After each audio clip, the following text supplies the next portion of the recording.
the damn YouTube video thing. I hate using this damn thing. It's not my normal way of streaming, but my StreamYard is not working for some reason. So let's see if my peeps catch on here. I'm going to wait for my peeps to catch up and see if they can find me, because I'm not talking to the general public here. You guys are not my audience. So we will see if my peeps are able to find me. Let's see, I've got 3 people. Charles is there. Okay, Charles, so you could see it. Okay, got you cool there. Let me see if the other folks are able to see it. Tom, there you go. Okay, so it looks like a couple. Rev, okay, cool. I got my peeps. Dave is up. What's up, Dave? Dan, okay, cool. So I'm in I'm in action, man. I don't know what the hell happened with hang on, I need to turn my lights up. I'm not sure what happened with the damn my normal what happened with my normal streaming deal that I use, but it wasn't working. So yeah, thanks, Charles. Here I am back. Let me set this kind of right here. Let me see if I can get that properly set. Okay, cool. Great. Okay, so I'm going to just continue on this way. You like this? You like this one better? Okay, I mean, I can do it this way. It's much easier, man. I can do it this way from anywhere because this is straight off my phone.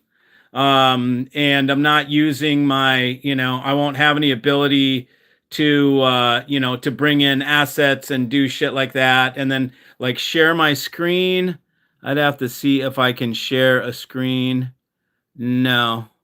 Yeah, okay. So I was going to go, well, what I've a couple announcements from the tribe. First of all, today we hit 10,000 people in our tribe, and 10,000 people in the Hi-Fi tribe. These are people that have come and signed up for my tribe, and our tribe, I should say. At 10,000 people, I said that I am going to this actually teamed up with what I see across YouTube. YouTube, unfortunately, has become like the magazine. YouTube for audio has now become like the magazines. It's so polluted. It's just it is like I don't even I'm going to pull out of YouTube because I don't think it's needed. Now that I have 10,000 in my tribe, we will attract tribe members. I will be doing videos from my tribe channel, which will be done straight and direct through the tribe. You'll get, I mean, when you signed up, your email was put in there, and you'll get links to the videos, and they will be done on a different platform. I'm not going to sit here on YouTube with all the Yahoo bozos and try to do all dramatic things and yank you guys. And I'm not going to sit here and now make a video. Am I out of off YouTube forever, and make some sensational bullshit video so you can all click on it or whatever? It's ridiculous. You guys deserve better than that bullshit. And at this point, it's like, I was watching, I got brought to a forum thread the other day, which is rare. I avoid forums because it's full of a bunch of just stupidity, right?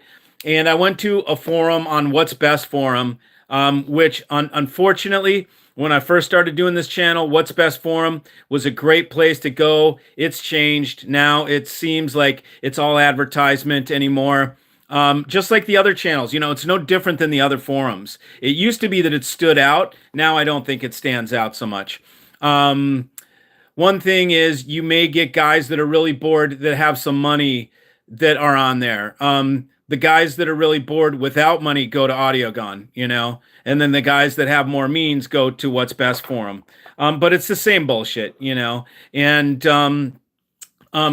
there's this thread on there, and they're talking about transparency, having transparency. You got to have transparency in the industry, and tell who you're representing when you come on here and you talk and all this shit. And who was saying that was a guy that was a dealer. And I happen to know that this dealer has one of the YouTube guys on his payroll. And they do videos and all this shit. And it's like, and so this guy's crying about being transparent, but he's not transparent because he's paying a YouTuber to put his ass on YouTube because his ass is irrelevant without YouTube. Okay, it's just an old crustified dealer who is got no relevance in the audio industry, and he's got to hire a YouTube guy with way more with viewers to bring him in on his group and make this guy seem relevant when he's totally irrelevant. Trust me, I know in the inside, I know the reputations of these people through other dealers, and there are certain dealers that are like, no go, don't deal with them, don't sell them product, and they can't get Jeff Rowland. They can't get, there's certain brands, they're not going to get Playback Designs. They're not going to get, they just can't get certain brands. The only brands they can get are the manufacturers that are maybe a little more, either they don't know about this person and they have no idea, or they have a middleman getting them the dealers and they're not even connected to it, or they're desperate, one of the two. So on the end of the end user, you guys, you have no idea what YouTubers are being paid by what dealers to pimp what brands, and to slag what brands. That's another thing too. A funny thing too, I talked to another YouTuber that comes on YouTube and talks about audio. And I had somebody that came on to my live stream that said something bad about that they didn't like a certain brand. I thought this brand, didn't sound as good. I'll be straight. I'll tell you exactly what it is. Fisher and Fisher speakers and Acora. Fisher and Fisher has become a lot more popular, a shit ton more popular since I got a hold of them. In fact, Fisher and Fisher was unknown in the United States until I got a hold of the brand, only because of how good it was.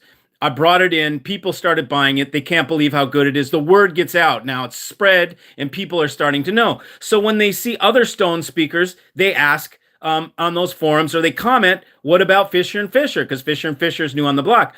Well, these guys actually think I'm making you guys do that. They think like my little ploy is to send you guys to their fucking stupid forums or their stupid magazine paid reviews and have you guys go on there and talk about Fisher and Fisher. And I'm like, what a joke. You actually think that I need to do that to sell? I'm fucking 10 times the motherfucking salesman that you are, okay? I can sell 10 times more than you can. I'm a better salesman. I do it naturally, okay? And the reason is because I'm just natural. I tell you guys what I like best. I pick very few products that are of the excellence that I can put my name on, my stamp of approval on. So when I bring something to market, it carries weight, okay? They think I need to do stupid little tricks like send you guys over to the forums to, when you see something about another brand, to plug the name Fisher and Fisher. They actually think it's a conspiracy. I'm like, oh my God, do you guys think I'm that weak at sales that I need to do that shit?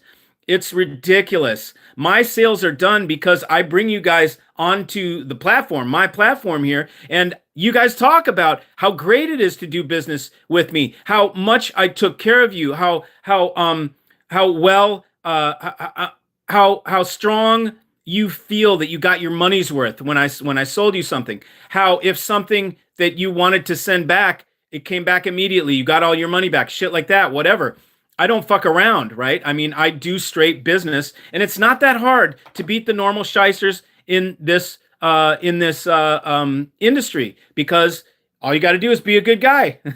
All I got to do is be a good guy and do good normal business and take care of people, cover shit like shipping and stuff like that. Don't nickel and dime people, and I'm already better than 80% of the sellers out there. So it's easy, okay? But somehow people think that I need to resort to little tricks. So what's happening is it's turning into a stupid little knitting circle of little Karens, bitching at each other. You know why? Because they're all fighting for the same customers. All the old school audio dealers have the audio files, and there's not that many audio files, and they are biting each other and fighting over the same small group of audio files. Okay, I have disrupted that. I don't even need the audio. I mean, I love the audio files. Y'all are my people. That's how I came up and through that. But I am selling to a completely different network, a different group of people. Look at Revelry 1969 right here. Brent, who's in Seattle, and he went from a $1,200 DAC, saw my channel, and bought a $26,000 DAC based on my freaking word, and that he trusted me that if it didn't rock his world and beat his vinyl, that he could send it back, which it did. And now he's selling his vinyl, and we'll have him on someday to talk about it. But these are the types of things that there's no games, there's nothing I have to do. I just pick excellent products. That's why I have so few products on my site.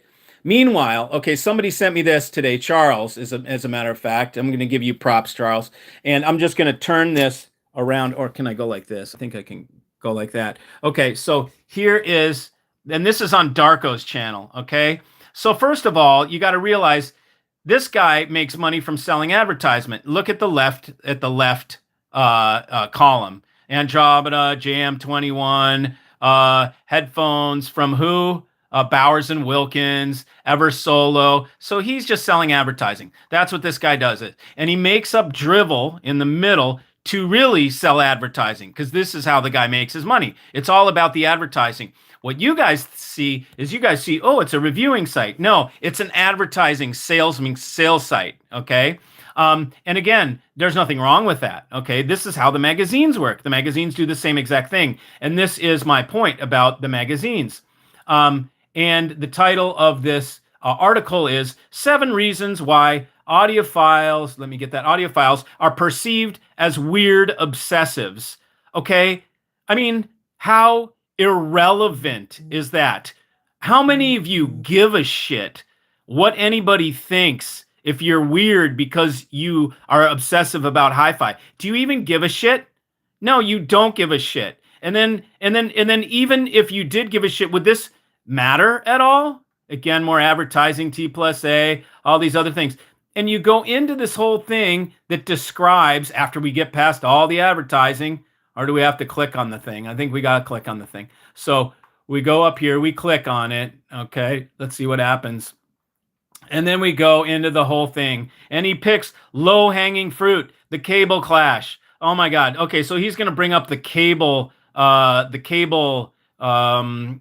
discussion. Talk about low-hanging fruit. This is low-hanging fruit. Really, you're gonna go and write something about cables if they make a difference, and how it's so crazy. It's so crazy that people think, you know what? It doesn't fucking matter. If you like cables, use cables. If you don't like cables, don't use them. Who cares? Nobody cares. But they've got to create this whole drama about it and make something when there's nothing there. Okay? Format snobbery, okay? We all know that format doesn't matter with MPD8, right? Because everything sounds freaking great. But some people, I guess, get really snobby when if they got vinyl or something, or if they have 24K PBS AAC or whatever he's talking about here that I don't even know because I don't care. The measurement fundamental, the golden years. This is all straight. The vocabulary, the price insanity, the cope. This is such a regurgitated drivel, okay? But this is what you guys feed on, okay? So what you have to do is, as a person who is interested in audio, like you are, okay? And then you go to these guys that are like Darko, who's really well known, been very successful doing this. And nothing against the guy, man. That's not here. I'm kvetching about the industry. Okay, and the drivel that is vomited out for your consumption. You eat vomit when you read this shit, and when you consume it. You have to realize it's the same as you eating something, okay? Because you're consuming this digital media, and so are you guys going to be are you going to be distinct? Are you going to have distinction about what you put in your body, or are you just going to chow, the wino's Taco Bell that he puked out on the street? I mean, you're probably going to want to pay attention, or are you just going to blindly read this shit or blindly go on YouTube channels and not even think about, first of all, does what this bastard's talking about even make a difference in the freaking world? Does it make any difference to how you listen? Does it make any difference to your audio system? Does it make any difference to your happiness? Or is it just aimed to rage bait your ass? Is this just a little trigger thing with a little creative title that's meant to make you go cuckoo and then click on it? Do cables make a difference? The secret behind the new, DAC 9900, whatever, just all these stupid titles that are meant to hook, guppies, and it's all, I mean, and you look at some of the purveyors of this information and you're like, they don't even know jack squat about physics, about technology, about circuits, about anything. They're just talking about the brands that are the cool brands to talk about. They can't tell you why those brands are better. They can just say it's the coolest new thing from Griffin, from Boulder, from whatever. These names that have this panache because they're plastered, and these guys spend all this money to plaster their names all over the magazines and now the internet. So it's like, what do you wish to consume? At least know what you're consuming. At least understand and make a decision to consume it, or read it and go, this is absolute shit. I'm going to read it anyways because I know it's fake drama bullshit, but it's absolute shit. It doesn't help me out with my audio, what I'm trying to do at all. So it is just, let me go through. I've got to go through some of these. So let me go back here. I got to see some of these because I normally go through my comments. Let me go through my comments. Yo, what's up, pimp? What's up, Davey? You got your audio room getting built? Okay, let's see. Someone's message is held for review. I'm just going to skip it if it was held for review. Well, let's see what it says. No, I'm not even going to. Let's see. Said hi, yo, Mikey and Tribe. First time caller from Shoreline. Cool, man. Welcome, Paul. Welcome, buddy. Fisher and Fisher speak for themselves. Yeah, and you can come to Capital Audio Fest. I'll have Fisher and Fisher at Capital Audio Fest with Alberto Guerra of AGD, which I think are the most creative Class D designs that are out there, and he makes very good preamps and DACs and everything. His product is solid, and it's simple, and it's easy, and it's compact, and it's modern, and it's cool. And the Fisher and Fisher 370s will be there, and I'll invite you guys to come to room 744 and listen to the Fishers. And I'll tell you what, I'm going to have $17,000 speakers. Compare them to any $30,000 speaker at the show. And I want you to come back and tell me what $30,000 speaker you think is better. And then I'll walk with you if you'd like, or I'll just go to the room and let's go listen together. I'll bet you the Fisher and Fisher 370s beat everything $30,000 and below. And now, of course, we're depending on Alberto's product as well. It's not just the speakers, but I'll bet you our room is among the best in the show. And I invite you to compare the speakers. Go listen to the other Stone speakers and see what you like better. Listen to the other. There's only one other Stone speaker out there, and they do something unique that nothing else does. But I think personally, the Slate is the way to go. And now I'm out about it. As soon as Cowboy Junkie started talking about that shit openly on his YouTube channel, he opened the floodgates. I personally called the owner of Acora because I know him, and I said, hey man, you got this boy over here talking shit about the brand I carry on the open public. If I hope you know this pits me against your company, and I've never even brought your fucking name up on my goddamn stream. Maybe the ploy is to make me say their name. I have no fucking idea. But the bottom line is now it's okay. Now the gloves are off, and whatever. We'll go toe to toe. And you guys pick what you think is better. What you think is more organic and natural that doesn't need subwoofers. Let's put it that way.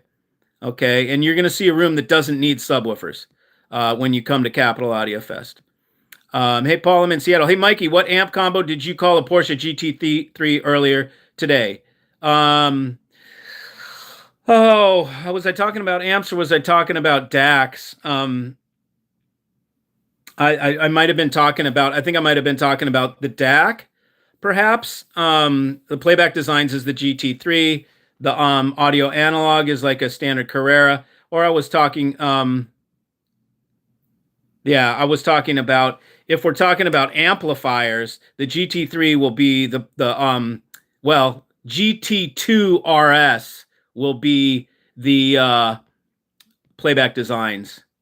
Evening, Reverend Paul. All right. How to become totally misinformed. Yes, just don't listen to the other guys. Just listen to Mikey's brand. Yeah, this guy's a troll, you know.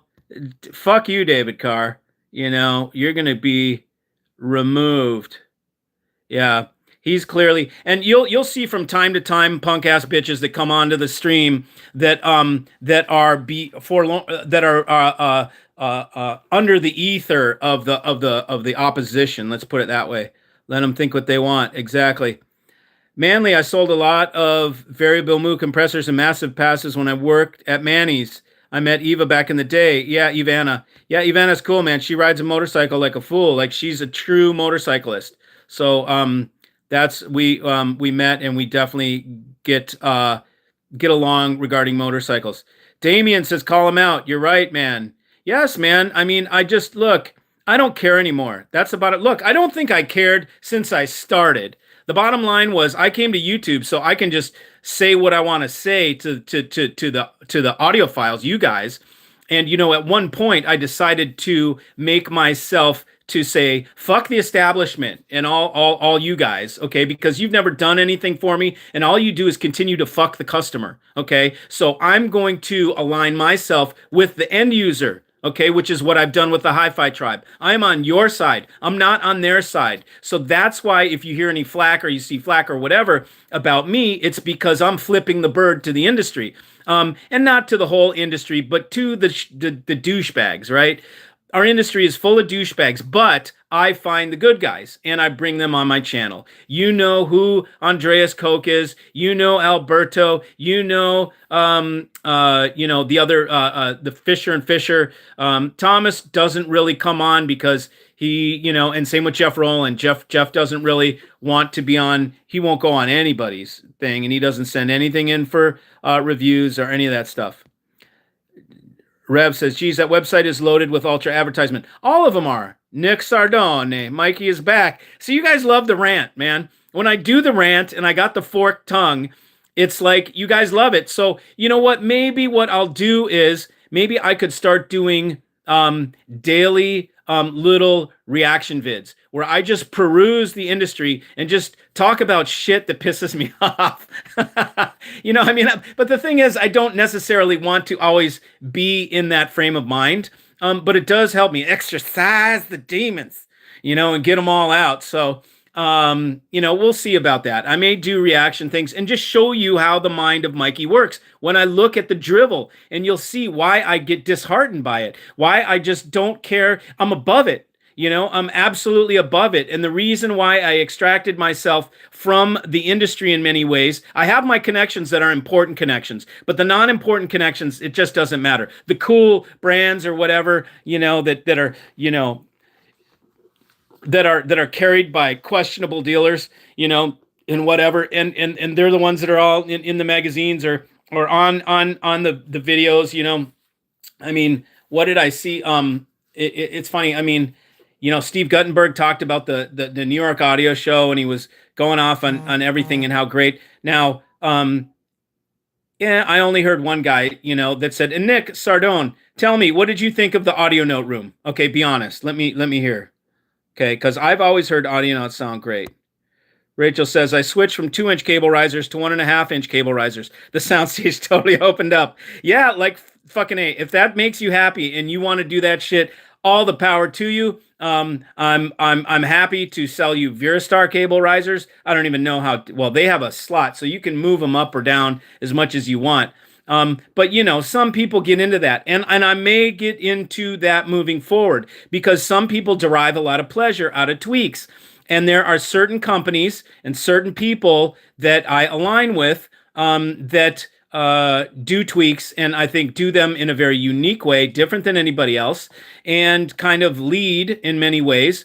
And so I may eventually align with one of those companies. And for the people that want to play around with changing their sound up. And what I mean by that, like typically my way of doing things and how I like to sell audio is just pick the components that sound killer, and then you don't need tweaks. Okay. And then other ways of doing it is because the is spend less money and buy cheap stuff, and then use a bunch of tweaks to try and make it sound like the good stuff. Okay, which is still a viable way to do it for many people that might be on a budget, or let's say they have a big system and they've got a killer system, and then they just want to keep putting stuff into it. Like me with my system, I'm kind of at a point where I don't need to do anything. And I'm okay with that though.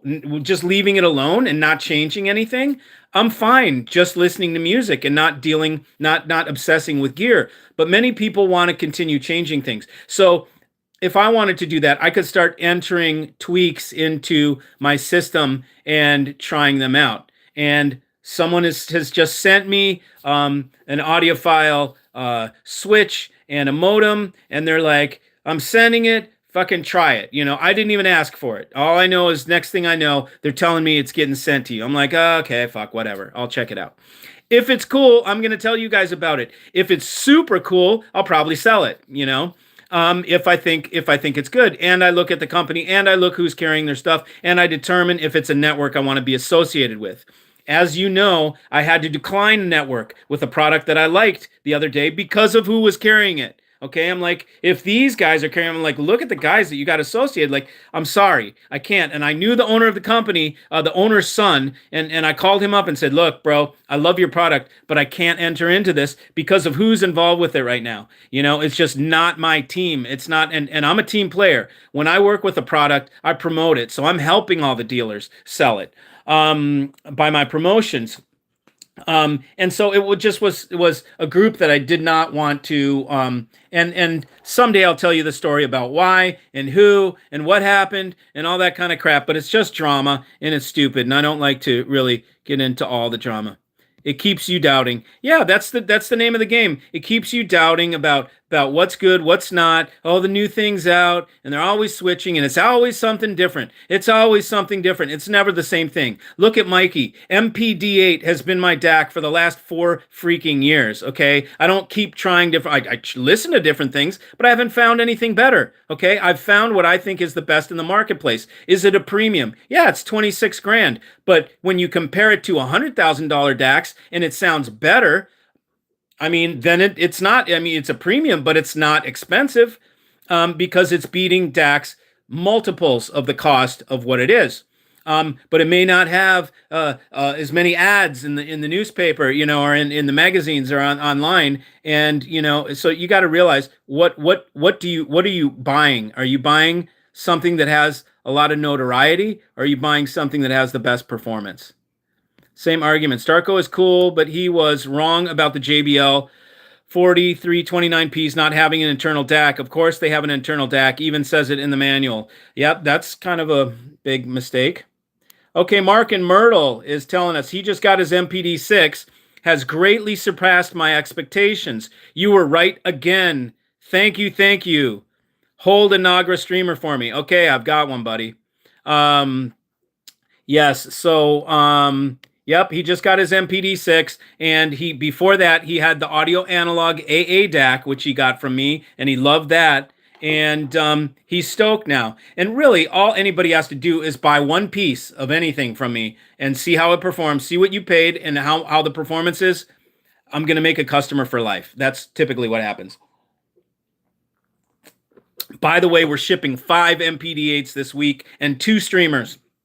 So excellent week. All I've been doing is just, handling these deals. At any given time, I've got 5 sales going, 5, 6 sales going through at the same time. So I don't have time to sit and make silly video content each day when I'm handling my customers. Um, what other what are the transmitters in terms of Porsches? I would say they are the transmitter is a GT3 probably, just a standard GT3. And then the GT3 RS would be the next one, and then the GT2 RS or 2 RS would be the big Mac Daddy Magmas. Whoever is thinking about selling your vinyl, don't do it. Just keep it. Why don't you buy it, Rachel? You're talking to Rev 1969. He's selling killer albums, top level original pressings. He's got, I think, what did you say? 8 different Dark Side of the Moons. I mean, buy them if you want them. He's putting them with a really great seller, but they're going. You can't stop it. Once and Rachel, if I sent you an MPD8 and a streamer, you'd be thinking about selling your vinyl too, even though you're steeped in it. Guarantee it. You'd be thinking it over for the first time in your life. Clark said hi. Tom Clark said hi. Sonic Pleasures must be that whiskey butter. That was good shit, man. I've got some more killer cuts in there. I've got a prime bone-in filet mignon dry aged. Can't wait to hit that. Totally kidding about cable rides. They're silly like a zip line for mice. Yeah, they do work though. They can work. And you know, all these little things make very small differences, but when you add them up, they equal change. And if you know, like cars, right? You can't set a battery on concrete, right? Because it sucks the juice. The battery will go dead, a car battery, if you set it on concrete. You need to put it on a 2x4 block or any sort of wood or something like that. You can't set it on the ground, okay? If you do, it drains it. So that clearly means something is happening. The ground is sucking. It's grounding. It's doing what it needs to do. So when you put cables on the ground on a concrete slab, you're affecting the field around that cable. When you put cables on a polyester carpet that has static electricity field around it, and you drop a cable right on the carpet, you're putting it into a static electrical field, okay? That affects the field, the signal field that goes around the cable, that moves around the cable. Now, if you want to affect it, then great, set it on the carpet. But if you pop it up off the carpet on a static free, like my cable risers for Virastar are static dissipative. They absorb static and they dissipate it. So static, you can set it on a carpet and it's gonna remove the static field from the cable, or it won't be around the cable.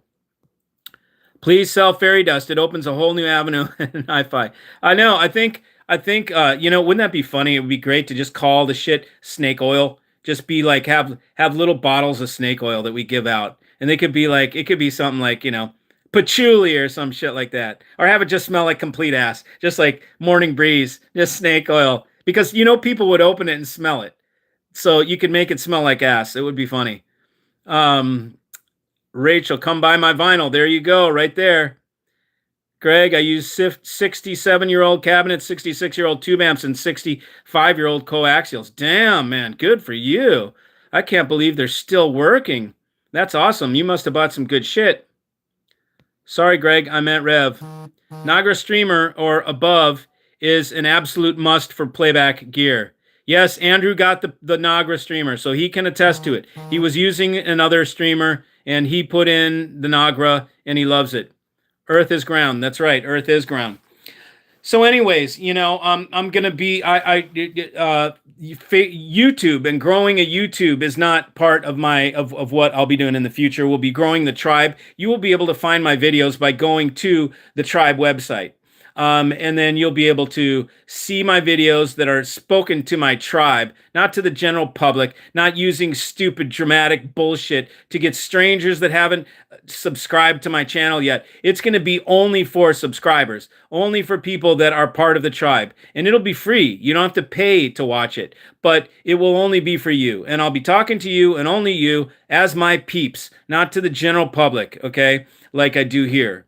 So that is coming, and you can be great for, and you can be stoked for that. I do have some cool things on the horizon for you in terms of products, but One of them I have sussed out and I just haven't brought it to you yet. And another two, I'm getting ready to suss out. And if they go well, you'll see some other two products. And they're going to be products that are not sold everywhere. They're going to be products that, you just can't go try and find them half price and all that other shit. That's how all these other products are, Macintosh and stuff like that. Half price. But you know what? At half price, they're probably worth it. But at full price, they're not. I like to sell stuff that is worth it at their full price. And then there's no jackery going on because otherwise they overprice them on purpose so that they can discount them. And I could give examples of brands that are just, it's a joke how expensive some of the shit is for what you get. And coming up, we will start to, it's going to be no mercy. On my channel, you'll see me pulling apart other shit and showing you why it sucks, Do I see Roland putting anything new out? No. Well, yeah, I mean, I know exactly what he's waiting to put out, but he won't do it until the proper time. Jeff takes his time. So there is a product. He's already got all the chassis. He's already got everything. It's ready to come out. And let's just say it's going to be something it's not going to be in the uber expensive range. It's going to be something that's going to be affordable. Like, let's see, it'll be something that'll be 20 grand or below. It won't be over 20 grand. So that's great. Great news. Kevin West says the Fisher and Fisher are nothing special. How do you know? Oh, I could design a speaker. He could design it. Yeah. Oh God, give me a break. And modified infinities could beat them. Oh my God. Wow, dude, you are so misinformed. So misinformed. I'll give you $10,000 if you bring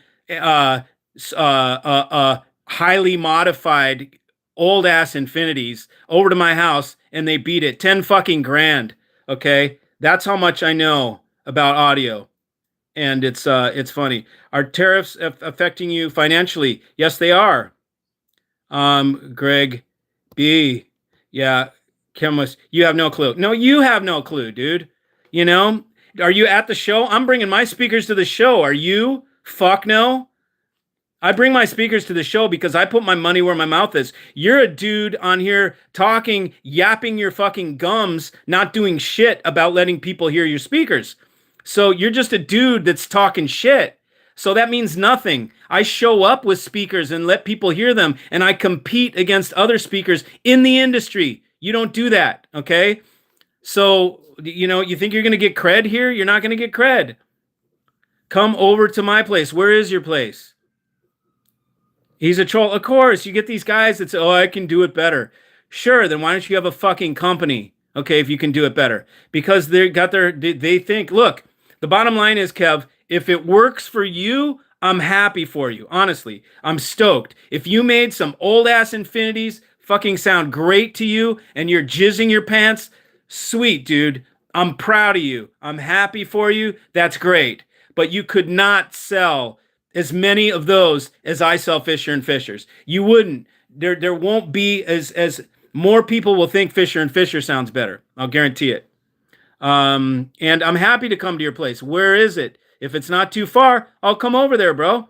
And I'm friendly, okay? I don't take kindly to trolls. I'm a fighter, right? I'm not a puss bait that lets people talk shit on my live stream without coming back at you with gloves off, okay? You come at me with gloves off, I'm coming to you with gloves off. But I'm just meeting fire with fire, okay? I'm a very reasonable person. And if your stuff sounds great, I will give them props. I'll say, holy shit, this guy took some old ass, shit ass infinities out of a fucking garage sale and he made them sound great, and like, I'm blown away. I would absolutely give you the credibility. I just highly doubt it. I've been to too many people that say the same shit. My stuff sounds fucking awesome. It's better than anything. And I come over and I'm like, holy fuck, dude, you're out. You know nothing. Like, your shit does not sound good. Okay, I'm not saying. I've also gone to people's places where they say my shit sounds fucking awesome, and then I go over and it does sound awesome. One guy in particular that thought, oh, his shit beats everything. His shit sounded great for what it was. Like, it couldn't sound any better, based on what he had, the products that he had. I'm like, damn, you've got these products singing to their heart's content. Like you couldn't make it even sing better. But it's still at a certain level where it's 2D. It's not three-dimensional and holographic. It does sound great. All the frequency response is there and all that kind of stuff. And you've done a great job with setup. I'll give you that. But it's not world class. Okay. So where is your place? You are correct. I am not a salesman. Okay, where is your place? Wait, where is it? Cincinnati, Ohio. Okay. So let's see. Okay, so Kevin, call me tomorrow. Okay, and call me tomorrow on 11 Stereo. You'll find my website. Call me tomorrow. You'll get to meet me. I'll meet you.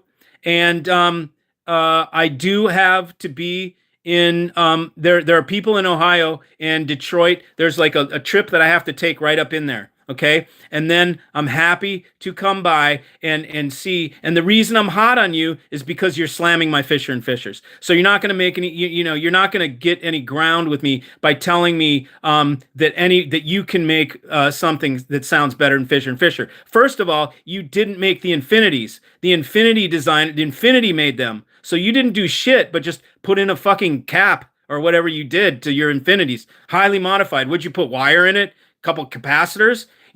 Whatever. I'm teasing you because you're fucking with me again, okay? You started the fight, so I'm fighting back, okay? But I'm willing to come over. I'm willing to just, with an open mind, and listen to it. And I don't have to make a video. If you don't want me to make a video, we don't have to do that. But chances are I'll say, yeah, you've done a good job, but, I don't know that they are better than Fisher and Fisher 470s. And when did you hear the 470s, Kevin? I don't think you have heard them because I don't have any in Cincinnati. Hey guys, I just stopped for the low budget production. It's the only thing Mikey offers I can afford. Yeah, man, you're talking about the live stream. Hey, it's all good. DeHardy is a speaker designer and says that Kevin is delusional. So now we've got a speaker designer. And also I saw Ryan Scott, who's a speaker designer who's had a company that's been a Vapor Audio that was like #1 in the market when he was out. People were freaking out over it. He was backed up 2 years with orders. So Ryan knows what he's talking about. Ryan says Fisher and Fisher are the real deal. Slate adds something I've never experienced before. So Ryan knows, man. And Ryan is the owner and founder of Vapor Audio. Kevin West, let's check out those speakers. Charles says, don't go over to Kevin's.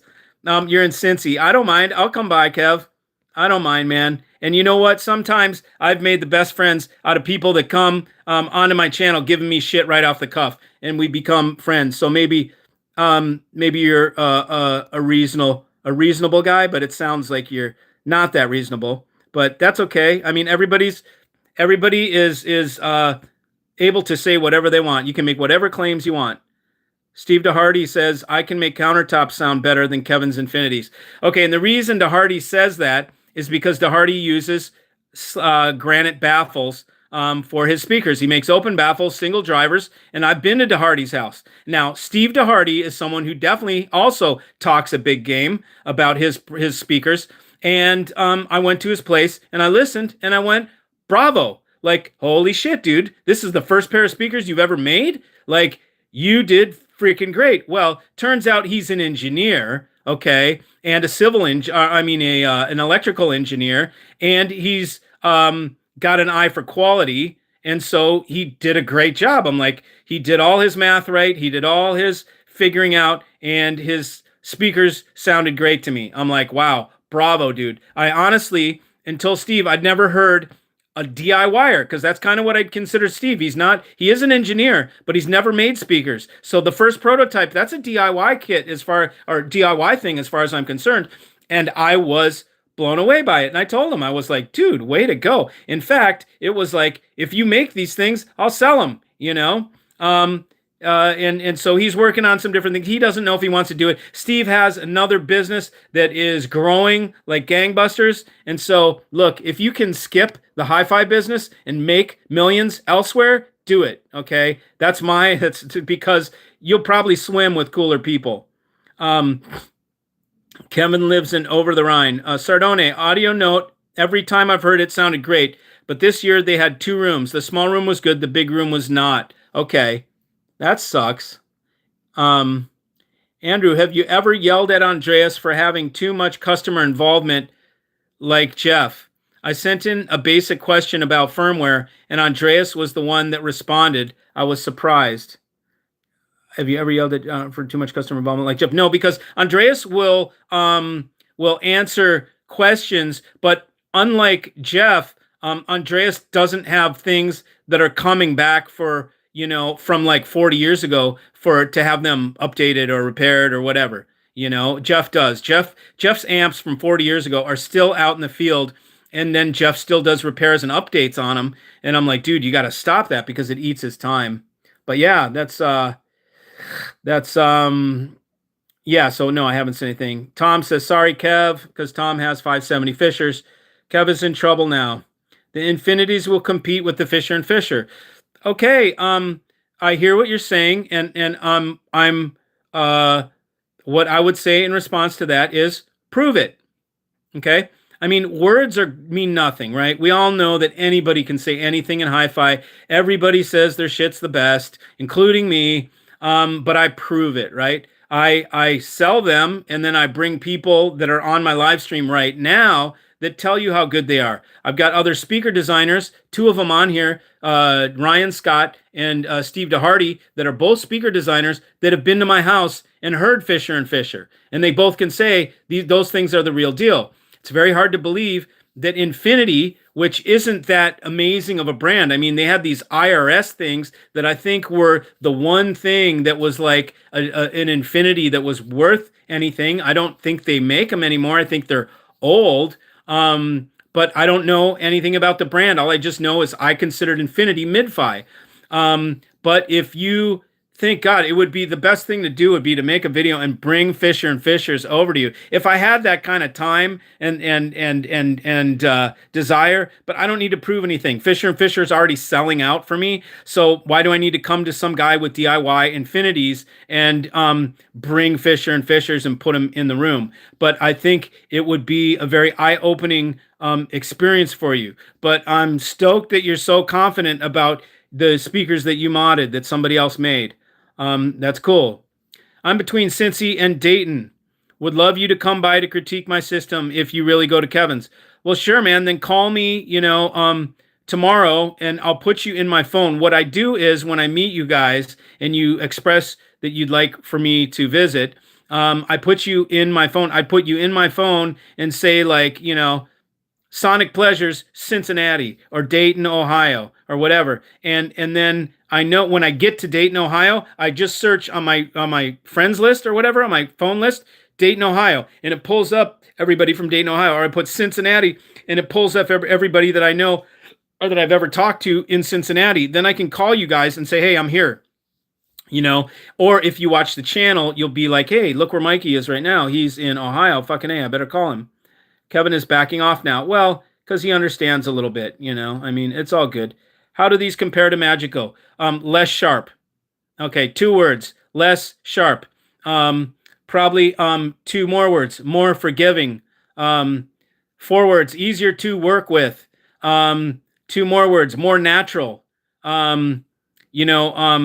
Magico is a example of a brand that's cool to have. Okay, that is the cool name, and it's Porsche is great in there. Porsche is a great brand. Porsche is also the cool car to have, and it's weird because people, well, with Porsche, maybe it's the same. I don't know if it's the same with Magicos or not, but we could say Porsche. I like to compare Porsche and Rolex. It's like and don't take this wrong because I'm not talking about you, but every jackass that doesn't know shit about watches gets a Rolex. Every jackass that doesn't know shit about hot cars gets a Porsche. And then real car people also get Porsches, and then real watch people also get Rolexes. So it's a weird juxtaposition, but I think Magico is like the popular cool brand to have. I mean, did you go to what was it? Axpona and hear how horrible the Magical room sounded? I mean, they are consistent. Their rooms consistently sound poor. And I don't know if they don't know how to set up their own speakers in audio shows, but they just typically, I mean, at Expona, it was way too much bass and just not enough clarity. And then I've heard them be sharp and be too forward, you know. But in my experience, Magico's, somebody bought a MPD8 from me the other day, or was it Mark and Myrtle? I think it might have been Mark and Myrtle with the MPD6 even. He said, took the edge off the Magicos. Those were his exact words for the DAC. Took the edge off the Magicos. So Magicos can be forward. That's all I could say. The thing that, if we compare Fisher & Fisher to any other speaker in the marketplace, what it has more than anything is naturalness. Natural, organic realism. That's what you get. It's real music. Okay. David Chesky came into the Fisher & Fisher room. Me and Alberto last year at Capitol Audio Fest. Same exact same room. The system's going to be a little different, but it's just going to have a different amp. But it's Alberto's system with the 370s. He was so impressed, he said, can I come at the end of the show? I want a private listening session, because he wanted to play his own recorded music. Chesky did. And he came back. I even snapped a quick, I was like, get a quick video, because he's talking right now about how great the sound is in here and how the speakers are able to render what he described it as. And he used it as a great analogy, because he had a sweater on and he showed the arm of his sweater. And he said, look at this sweater. You see how you can see every detail in the weave of the sweater, but it's still like smooth and natural and soft, but I can see finite detail in it. He said, that's what this system's doing right now. I can see every little detail, but there's nothing aggressive. It's absolutely smooth and natural, like the sweater on my arm. It was great. I captured it and I made a little video of it. So Steve says, thank you for the kind words, Mikey. Charles, when are you coming over? Oh, yeah, Charles, started my master's, going to be buried soon. Yep. Don't make excuses, Charles. Get your ass over there. You don't work on Sunday. The IRS are massive. Yeah, those speakers are big.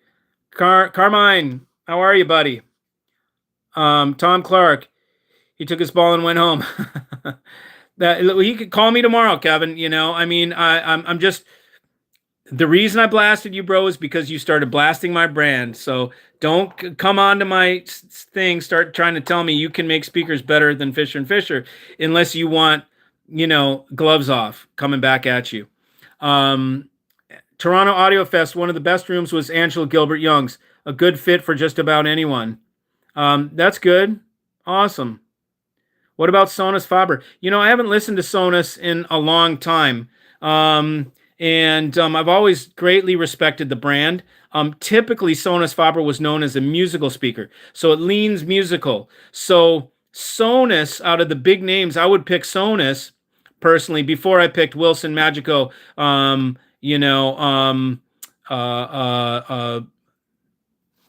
Acoustics, Estelon. I would pick Sonus first if it sounds like it used to. But you know what happens is these companies change hands. They get sold and bought and sold, and different people run it, and then now it's the bankers that own it, or some car company or some bullshit, and then you never know what happens to the brand. So you always have to, you know, when you ask me about some of these brands, I can only go on what I know to be true from the last ones I've seen, and I haven't heard them in a while. Rev says Fisher & Fisher are just amazing. He's got 470s.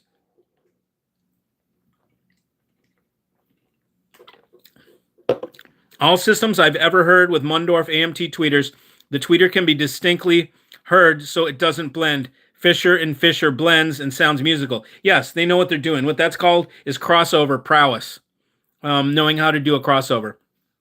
Don Dietz, look at him. He's in Detroit. If you're in Cincy, I don't know how far Cincy is from Detroit, but you can go to Detroit and listen.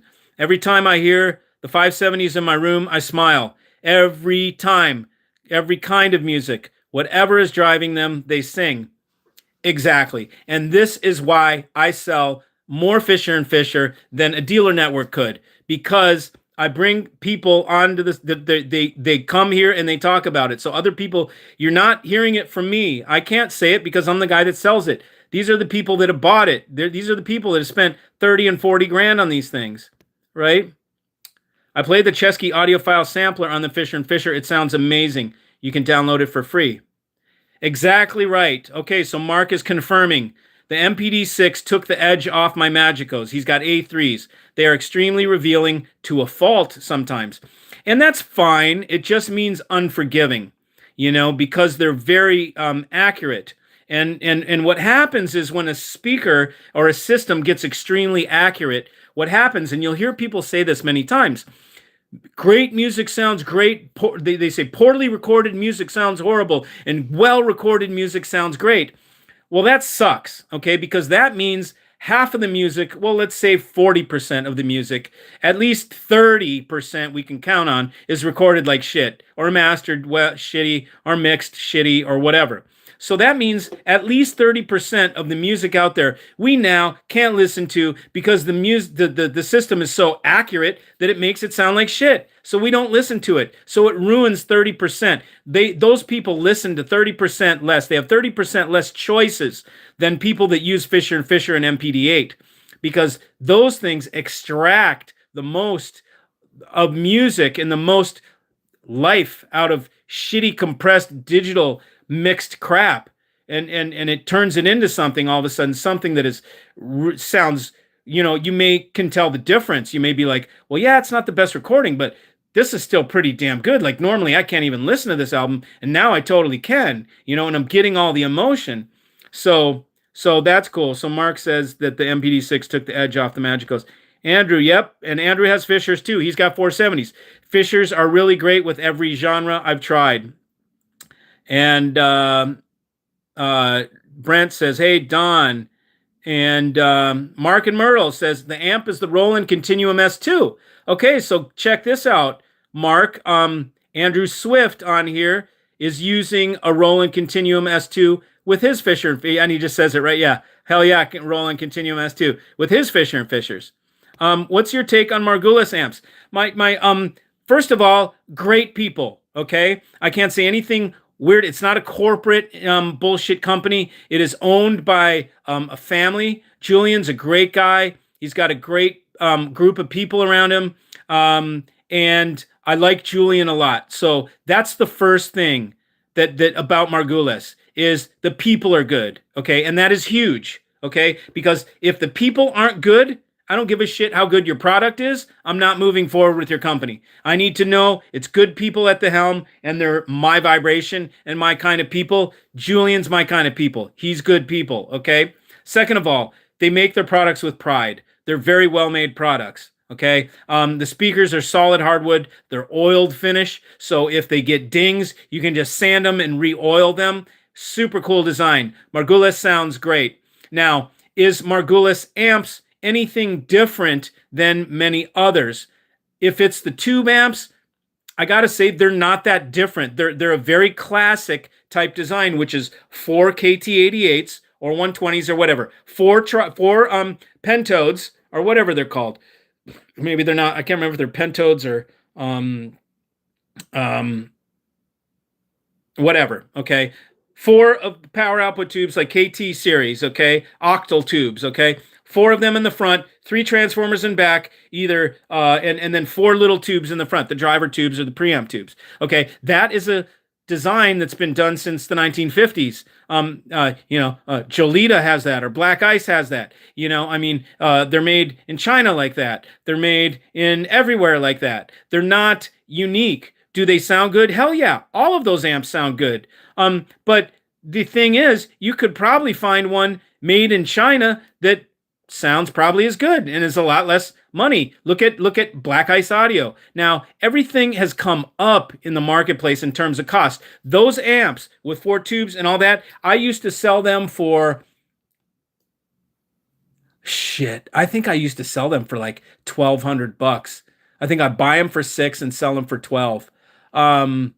That's how inexpensive they were 15 years ago, Now that same amp that was $1,200 is $5,000, $5,500, I think, is what they're sold for. Anything over $5,500 for that amp, I would say, no way, you're crazy. $5,500 seems to be the going rate, $5,000 for that kind of an amp. So, whatever. Buy what makes you happy and what you can afford. But Margulis, I would give a thumbs up. I like the brand, and I don't sell it. Sonus Faber has a wide range of product to choose from, but it's their top end stuff that sounds complete. Well, yeah, that's the only consideration would be the top stuff. Hey, Rev from Don. Hey, Don, what's up from Andrew in the motorcycle racer? Brent, who's sending me a Les Paul for all of you guitarists out there. Mikey's getting his very first electric guitar, and it's going to be a Les Paul 1960 reissue. I can't wait for it. It's a beautiful flame maple. Oh, I'm stoked. I haven't found anything sound bad with MPD8 and Fisher. Even brick-walled streaming sounds good. So there you go. Corey, Meitner versus MPD8, sound, flavor, opinion. I prefer, and it depends which Meitner. I presume you're talking about the expensive Meitner, the one that the DA2 or whatever, the one that's like 26 grand, 30 grand, something like that, whatever. In my listening test, and I haven't heard one recently, but in everything that I hear, Meitner is more detailed. And it's like, I can't think. In fact, when I heard the Meitner, I've never heard more distinct detail in the sound field than that. And it was so much that it actually distracted me because I'm listening to sound droplets in the sound field that are so distinctly apparent that it had a less cohesive feel. Because it, like everything, like how you take something and you make an exploded view of it for 3D analysis. You make an exploded view in a thing. That's like what it did to the soundstage. All of a sudden, all the instruments went into exploded view, and they were so. It was like there's a Christmas tree and a bunch of ornaments. It was like orbs of shiny, reflective thing in my sound field. So it distracted me. I was like, I kept, listen to that. Over here, over there. Listen to that. Listen to that. So it might be fun for some people to do audio Easter egg hunting, but for me, it was distracting. I couldn't relax and listen to the music and hear it holistically. I just heard all the constituent parts because it did such a crazy job of pulling everything apart. So that may be excellent when used with sleepy sounding rigs. Maybe that helps wake them up. But I like to build audio systems that are straight down the middle, transparent. And so that might be a little much for me. So, and these guys used to work together. Meitner, Ed Meitner, and Andreas Koch. Andreas, of course, has special algorithms that only he uses, and only he uses. And it's in the filters and what he does. He mimics how the human ear, he has studied from a physiology standpoint how the human ear works, and he works that into his adaptive algorithm that is always changing. It does not stay the same. It's an active algorithm. So I don't think there's a comparison for me, but for others there might be. Tom says, same, 8 months in, and I'm psyched daily with my 570s. Took them up a notch by adding a Roland amp. Incredible. Yeah, and Tom had a Pass Labs, the Pass Labs integrated, and he put in the Roland 625S2, and he was like, he's called me back like 3 times now or 4 times. Like, dude, what did you say today? He said, I had friends over, and the second I started playing music, they just started giggling. And I'm like, oh, dude, I totally know exactly what that is. Same thing happens when you go in a fast car, that's really shit-ass fast. You're like, you giggle. Even if you're a grown-ass man, you giggle like a little kid, And then that shit happens. You bring somebody into your audio rig and they never heard anything like that. They giggle because they're overwhelmed. It's like they had no clue any shit could sound like this. They're like, what the F is going on in here, man? And it's hella fun to do that with people. What's up, Mikey? What tube amps do you have for sale in your personal collection? Okay, I've got 2 pairs of monoblock, and I might want to keep one because I like to kind of keep Virastar amps because there were so few made. I've got a pair of monoblocks Virastar amps made in California by a very illustrious, smart amp designer. They're vacuum tubes. There's six KT8 KT88s per chassis. It uses a toroid, which most people don't use a power toroid on these amps, and it is different and unique, and it sounds phenomenal. And they are 300 watts per channel at 8 ohms. Again, 8 KT88s. They were $20,000 at the time per pair. I will sell each of those pairs. I would sell them for $6,000. You want $6,000? You're gonna have a pair of fucking 300 watt monster monoblock tube amps that will absolutely crush. So that's what I have in my personal collection. Yeah, I've got one other thing that is going to undergo a repair. That is a stereo amp from KR Audio. That's a single-ended triode, like 30 watts per channel. But that needs, well, I could sell it the way it is, actually. And then I have a pair of 300B Western Electric 91A clone monoblocks that are 8 watts per channel, but I don't think I'll sell those yet. Because they're 300 watt monoblock tube amps, and 300B, I meant 300B 8 watt tube monoblocks, but I want to keep some 300B amps just for the hell of it. Mikey, do you know anything about 417A tubes? No, I don't. I just spoke to Jared from Black Ice. He said they're opening a new production line here in US, sourcing everything stateside. Yeah, I've had that discussion with him for the last, 8 years. Telling him, dude, bring it here, bring it here, bring it here, bring it here. Finally, they're going to do it. That's awesome. Ken says, thanks all you do to enrich the community. Thank you, Ken, for understanding that my intent is good. That's how I am. My clients understand me. They see through my vehemence, and they see through my resentment towards the industry. And they understand that when I'm pissed off and when I'm fighting for you guys. I'm really defending for you guys in many ways. And I know it's kind of a weird mindset, but in my mindset, in many times, it's a fight. It is. And if you don't fight, you're laying down. It's either lay down or stand up. And I'm a stand up dude. So you get it sometimes. So I appreciate it. And many of you that come to me as clients, and thank you all for your business. You guys have given me phenomenal business. Thank you for understanding my intent and being able to judge. I remember my first customer, $70,000 order, my second month into having my channel. I couldn't believe it. I thought it was fraud. I'm like, there's no way some dude that's never met me is going to give me 70 grand and then have me send him the shit after he pays me 70 grand. I'm like, this is unheard of. And I said, I wanted to know, like, why did you buy from me? Like, you've never met me, man.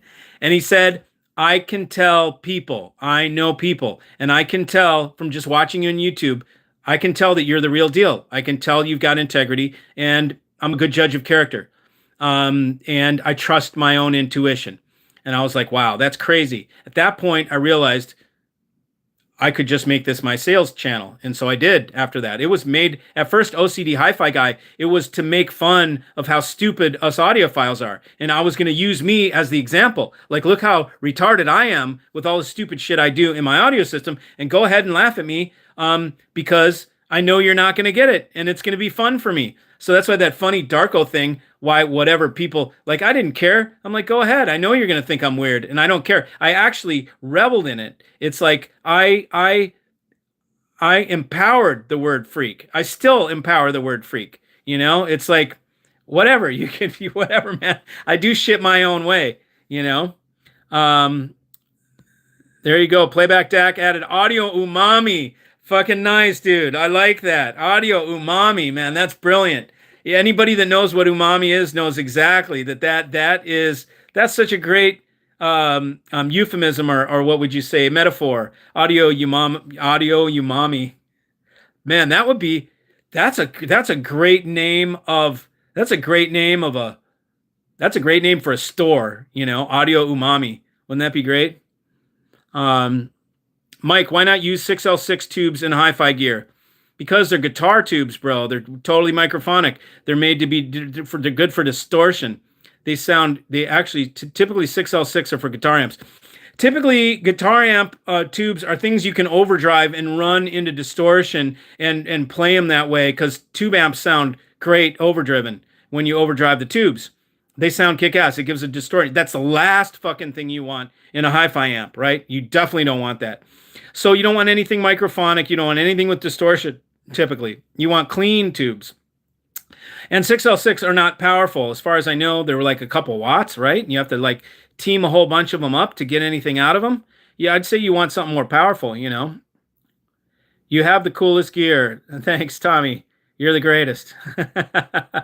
Wes Woolworth, there he is. Yeah, Wes, welcome back. Hope everyone is doing all right. Go Tribe.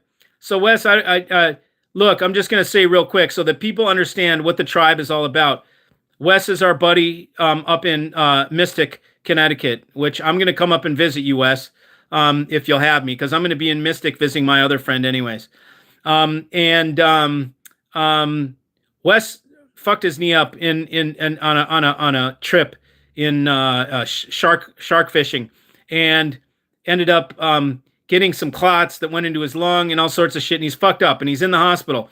And I'm talking to him and he's talking to me and he's like, they told me this and they told me that, and I don't know what the fuck to what they're trying to tell me. I don't get it. And and I'm like, well, do you have an advocate? Do you have anybody on your side? Well, no, I've got friends that'll help me out, but nobody, like, I have to go on what these doctors are saying. Well, the way the Tribe is, we have professionals in the Tribe that avail themselves to any Tribe member.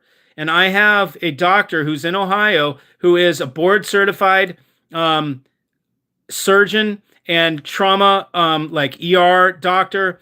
And he sits on the board of the hospital. He writes white papers. Like, he's extremely well. He's an accredited doctor. Like, he's high level.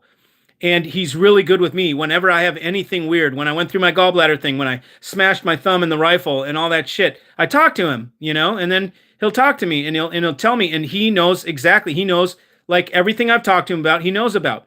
And I put him in touch with Wes. I told him about Wes. He said, don't worry what he's got going on. People can, and he went into this thing and he availed himself to Wes. He said, feel free to give Wes my number and let Wes call me so that he can, and I'm happy to go over it with him. And Wes was like, oh my God, I'm so stoked. And this is the kind of shit that we do in the Tribe. This is what makes us different than just selling fucking stupid hi-fi, right? We have a group, we have a family, we have a tribe where we take care of one another. If somebody has legal problems, we've got legal guys. We've got legal guys for IP. We've got legal guys for family law. We've got legal guys for pretty much any type of legal that you could ever need a little consultation for. And then if you need to hire somebody, you're going to get Tribe discount. Okay. So, I've got oral surgeons. I've got, a professional in almost every, horse trainers, radio guys. Like any RC controlled car professionals, like any effing thing you want to learn about, you will have professionals. And this is what's coming. You will have a network of professionals that you can tap from the Tribe, and you will be able to learn from these professionals in their certain areas. And they're going to avail themselves. It's part of what we do in the Tribe. I'm the hi-fi guy, right? But then there's a bunch of other guys. We got Ryan's a speaker guy, but Ryan is also a freaking firearms expert. Okay, so anything firearms, Ryan's the guy. Anything guitars is going to be Brent. If you want to buy an electric guitar, sell an electric guitar, Brent's your man. He's our professional. We've got somebody for everything, and it was so great to be able to give that to Wes and give him that resource. So we provide resources. Thanks. Have a good night. You bet. Andrew, would that 300 watt KT88 amp be a possibility for my rig? Yeah, as a matter of fact, totally, bro. Like, yeah, absolutely. Yeah, like sick. Like 300 watts out of that amp are totally different than 300 watts out of the Donizetti. It's like, this is more beefy. And it's got the tube. Oh yeah, and you wanted tubes. I don't know why I didn't even think of that, Andrew. That's how much shit I have. I have so much stuff to purge that I don't even remember half of it. Hana has a cartridge. It's called Umami. That's cool. Joey, what's up? Says hi. Oh, Joey, I was supposed to call you, man, and ask you about Andrew, who's on here right now. Andrew's got a Jeff Rowland Continuum S2. Shit, anybody that's listening, he's going to sell it for less than it would be on the open market. Joe, I was going to call you and see if you'd be interested in buying a Continuum S2. I think he was, I don't want to say his price right now because I'll leave that up to him, but it's about $2,000 lower than what going rate is online. And so if anybody wants a Jeff Rowland Continuum S2, which is a phenomenal integrated with the DAC that is 250 watts at 8 ohms, like 450 at 4. It's a phenomenal amp and phenomenal integrated. So anyways, same boat, Wes, trying to keep my ass alive right now. Dave, what's up, brother? If you're part of our tribe, man, I can, our doctor is really knowledgeable, man. If you want an extra opinion. But anyways, so what do we got? An hour 16. Okay, well, I think I'm gonna roll, you guys. It's time for me to go. Thank you all for bearing through that first initial crap that happened with my streaming software. I don't know what the hell it is. But anyways, they can't stop me. They can't stop me. Not even hackers. Anyways, so hope you're all well. Love everybody. Again, we'll see you on Sunday. Anybody wants to call, anybody wants to hook up when I go up to Capital Audio Fest, keep in mind I'm going to be driving up there with my stuff, and then I'm going to continue on up to Mystic, Connecticut. So I will stay. I'll probably be, 2 or 3 weeks on the road, depending, going up into the Pacific, not Pacific Northwest, into the Northeast. And if anybody, I might have the Fisher and Fishers with me. If they didn't sell at the show, I'll have Fisher and Fishers in tow and maybe some AGD product that I can bring by if people are potential buyers. Anyways, so that's that. Anyways, thanks everybody for joining, and I will see you on Sunday. See you.